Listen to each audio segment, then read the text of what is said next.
अमूमन विमान हाईजैकिंग जैसी घटनाओं को आतंकियों द्वारा ही अंजाम दिया जाता है और पकड़े जाने पर उन आतंकियों को कड़ी से कड़ी सजा भी दी जाती है। मगर आज हम आपको विमान हाईजैकिंग की एक ऐसी सच्ची घटना के बारे में बताने जा रहे हैं जहां विमान का अपहरण करने वाले अपराधियों को न सिर्फ जेल से छोड़ा गया, बल्कि वो अपराधी आगे चलकर देश के प्रधानमंत्री तक बने और वर्षों तक पद पर रहे। इतना ही नहीं, एक नहीं बल्कि हाईजैकिंग में शामिल दो दो अपराधी प्रधानमंत्री बने। इस विमान हाईजैकिंग से भारत का भी गहरा रिश्ता था। तो आखिर ये घटना कहां की है? कौन विमान हाईजैकर था जो आगे चलकर प्रधानमंत्री बना? और इस विमान अपहरण की वजह क्या थी? चलिए जानते हैं सब कुछ इस वीडियो में आगे।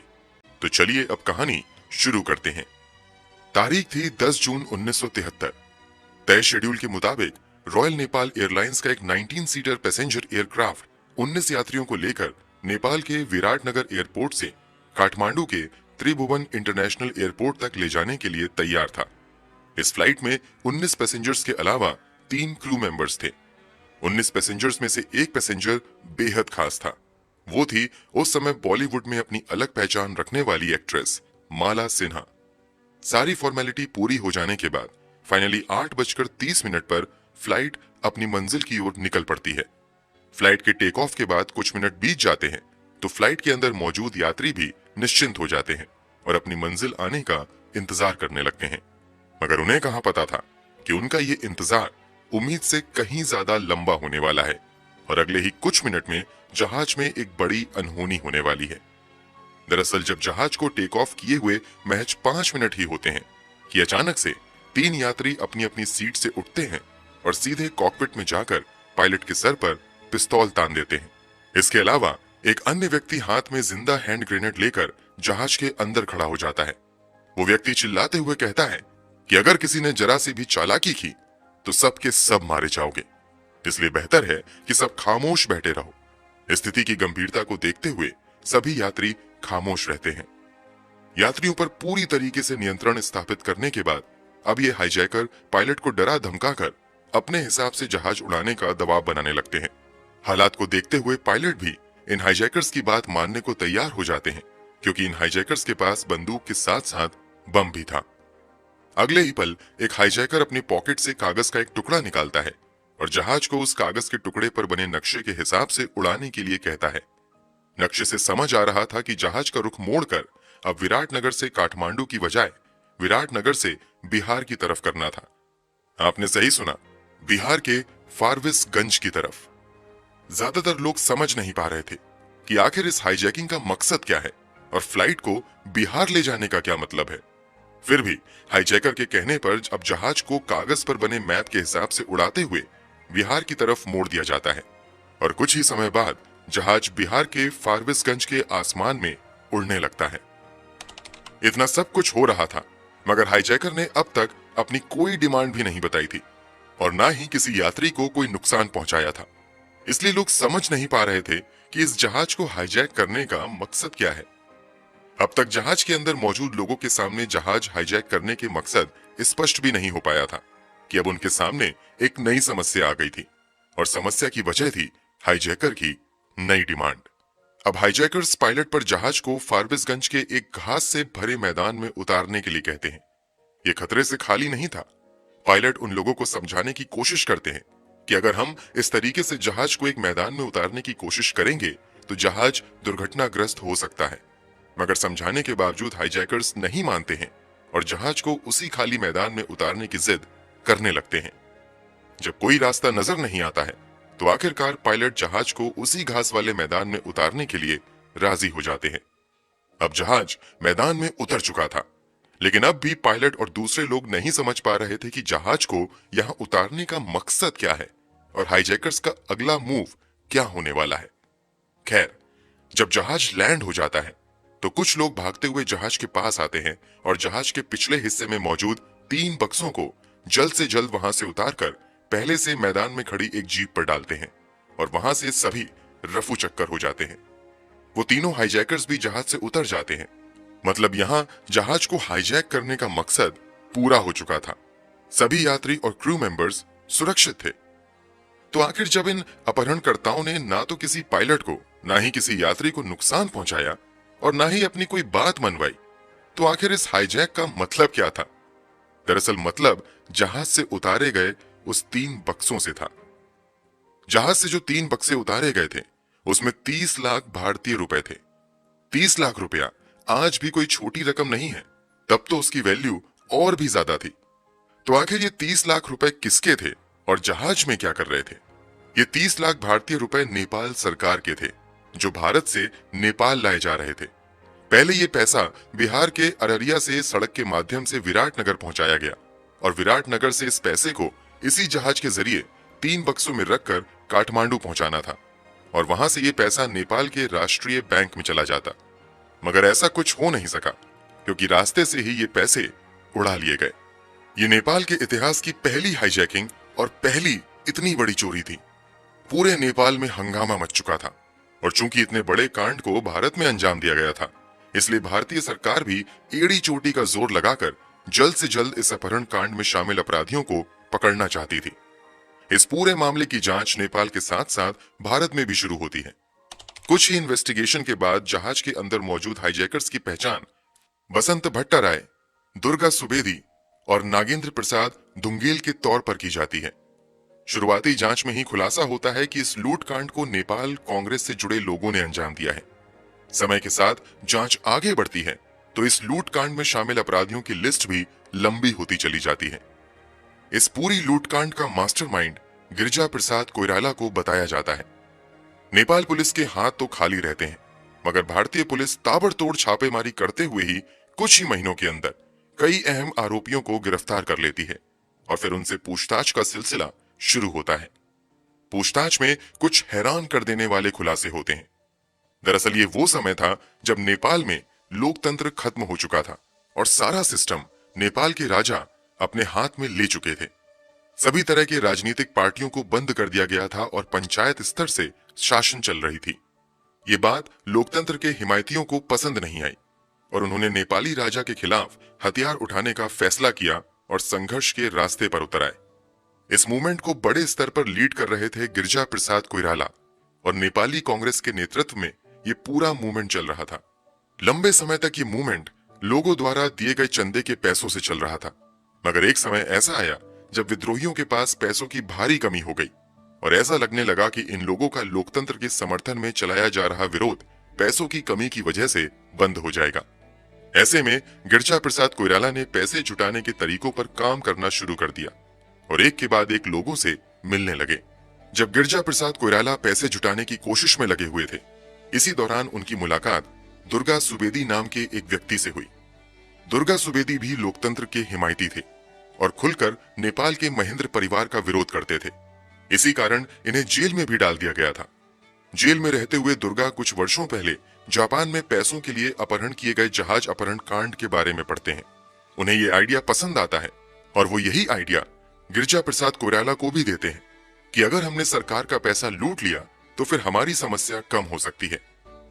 गिरिजा प्रसाद कोइराला को भी ये आइडिया अच्छा लगता है और अब ये दोनों मिलकर एक जहाज हाईजैकिंग के जरिए पैसा निकालने की फिराक में लग जाते हैं। इसी कोशिश के तहत इन दोनों की मुलाकात मदन आर्यल नाम के एक व्यक्ति से होती है जो विराटनगर में नेपाली राष्ट्रीय बैंक में काम करते थे।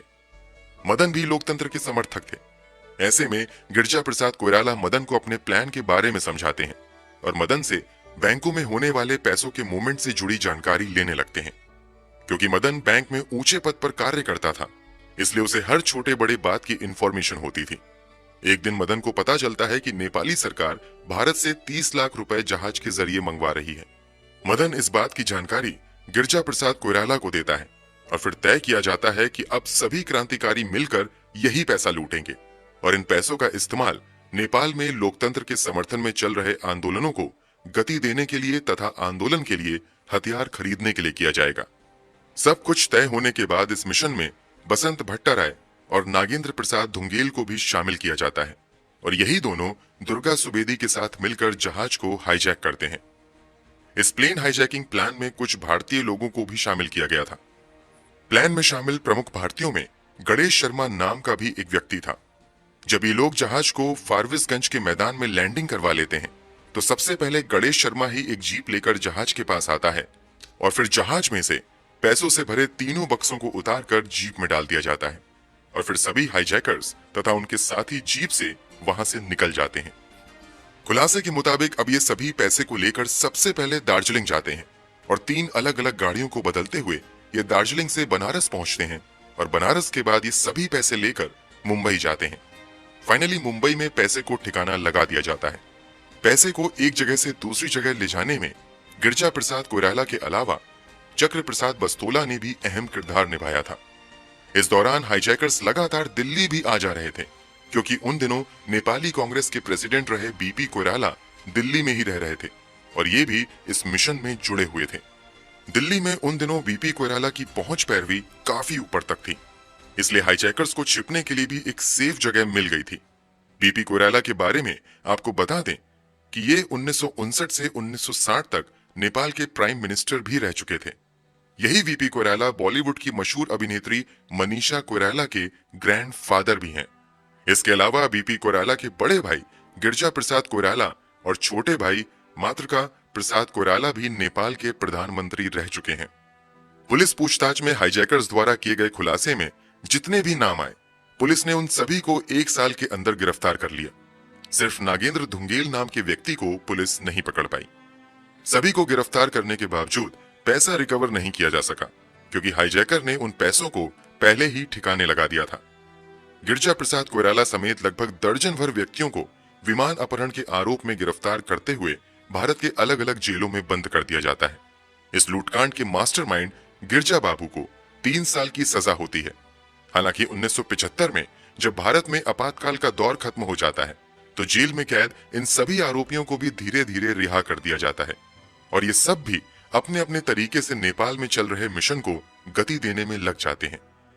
वैसे तो इन लोगों ने पैसा इसलिए चुराया था कि नेपाल में लोकतांत्रिक राज वापस लाने के लिए चल रहे आंदोलनों को गति दी जाए और इन पैसों के इस्तेमाल से बड़े पैमाने पर आधुनिक हथियार खरीदे जाएं। मगर इस लूटकांड के कुछ ही समय बाद नेपाली कांग्रेस के टॉप लीडर्स पर यह आरोप लगने लगा कि इन लोगों ने जिस मकसद से वो पैसे चुराए थे उस पर वो कायम नहीं रह सके और बड़े पैमाने पर पैसों का मिसयूज किया गया। आरोप तो यहां तक लगने लगा कि कई बड़े नेपाली नेताओं ने भी इस पैसे का उपयोग अपने पर्सनल यूज के लिए किया। इन सभी आरोपों के बीच संघर्ष का दौर चलता रहा और फाइनली नेपाल में एक ऐसा समय आ गया जब लोकतंत्र के लिए चल रहे आंदोलनों को कामयाबी मिलनी शुरू हो गई और देखते ही देखते नेपाल में राजशाही का अंत हो गया और एक बार फिर से लोकतांत्रिक व्यवस्था नेपाल में लागू कर दी गई।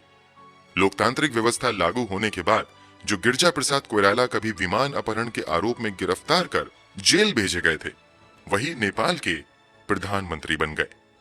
गिरजा प्रसाद कोइराला एक बार नहीं बल्कि 4 टर्म्स यानी 1991 से 1994 तक, फिर 1998 से 1999 तक, फिर 2002 से 2006 तक तथा 2006 से 2008 तक नेपाल के प्रधानमंत्री रहे। नेपाल के इतिहास के पहले विमान अपहरण कांड में शामिल लोगों में केवल गिरजा प्रसाद कोइराला ही ऐसे व्यक्ति नहीं रहे जो ऊंचे पद पर गए, बल्कि इस अपहरण कांड में जितने भी लोग शामिल थे सभी समय के साथ नेपाल में ऊंची ऊंची पदों पर पहुंचने में कामयाब रहे। इस लूटकांड में सुशील प्रसाद कोइराला भी बढ़ चढ़कर शामिल हुए थे और उन्होंने भी इस प्लेन हाईजैकिंग में काफी अहम भूमिका निभाई थी। समय का खेल देखिए कि अपहरण के बाद छुप छुप कर वर्षों तक जिंदगी बिताने वाले सुशील कोइराला कुछ समय तक जेल में भी रहे और फिर सब कुछ नॉर्मल होने के बाद जब नेपाल वापस गए तो लोकतंत्र की वापसी के साथ ये भी सत्ता में वापस आए और अपने भाई की तरह ये भी नेपाल के प्रधानमंत्री के पद पर आसीन हुए। सुशील प्रसाद कोइराला 11 फरवरी 2014 से 10 अक्टूबर 2015 तक नेपाल के प्रधानमंत्री रहे थे।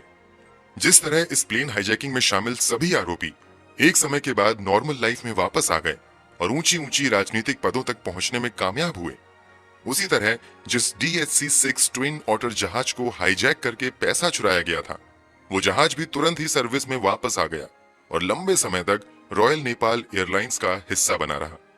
हालांकि इस एयरक्राफ्ट की विदाई सुखद तरीके से नहीं हो पाई क्योंकि अपहरण की घटना के बाद भी वर्षों तक ये जहाज सेवा में लगा रहा और फाइनली 2014 के फरवरी महीने में उस समय दुर्घटनाग्रस्त हो गया जब इस जहाज में 18 लोग सवार थे। एयरक्राफ्ट के एक्सीडेंट की वजह से सभी 18 के 18 लोग मारे गए। इस विमान के क्रैश के बाद एक बार फिर से जहाज के टुकड़ों को जमा किया गया और फिर उसे अच्छे से जोड़ते हुए इसे फिर से तैयार किया गया और फिर इसे संघर्ष का प्रतीक बनाते हुए नेपाल के एक म्यूजियम में डाल दिया गया। उस समय दुनिया ने इस अपहरण कांड की काफी आलोचना की थी, मगर नेपाली कांग्रेस के लिए ये अपहरण आज भी सम्मान की बात है और नेपाली कांग्रेस से जुड़े लोग अक्सर इस अपहरण कांड के जरिए ये बताने की कोशिश करते हैं कि नेपाल में लोकतंत्र स्थापना के लिए इन लोगों ने कितना संघर्ष किया है। हाल ही में इसी प्लेन हाईजैकिंग पर एक डॉक्यूमेंट्री भी बनाई गई थी, जिसे बड़े सम्मान के साथ नेपाल में बड़े स्तर पर दिखाया गया था। इस विमान अपहरण कांड के बारे में एक सवाल आमतौर से लोगों पर ध्यान में आता है कि आखिर इस जहाज को घास से भरे मैदान में उतारने का बड़ा जोखिम क्यों लिया गया था। तो आपकी जानकारी के लिए बता दें कि जब यही सवाल हाईजैकर से पुलिस द्वारा पूछा गया तो उन्होंने बताया कि पहले प्लान था कि बिहार के किसी एयरपोर्ट पर जहाज को उतारा जाए, मगर ये प्लान बदलना पड़ा क्योंकि इसमें बहुत ज्यादा खतरा था। अगर प्लेन किसी एयरपोर्ट पर उतरता तो वहां पर मौजूद सुरक्षाकर्मी अपहरणकर्ताओं को मार भी सकते थे। बस इसीलिए प्लान को बदलते हुए खतरा उठाने का फैसला किया गया और जहाज को घास वाले मैदान में उतारा गया। दोस्तों, विमान अपहरण की इस घटना के बारे में आपकी क्या राय है, कमेंट बॉक्स में जरूर बताएं। अगर आपको हमारी मेहनत पसंद आई हो तो इस वीडियो को लाइक करते हुए शेयर भी करें। मिलते हैं क्राइम की दुनिया से जुड़ी ऐसी ही और हैरान कर देने वाली सच्ची कहानियों के साथ अगली वीडियो में। धन्यवाद।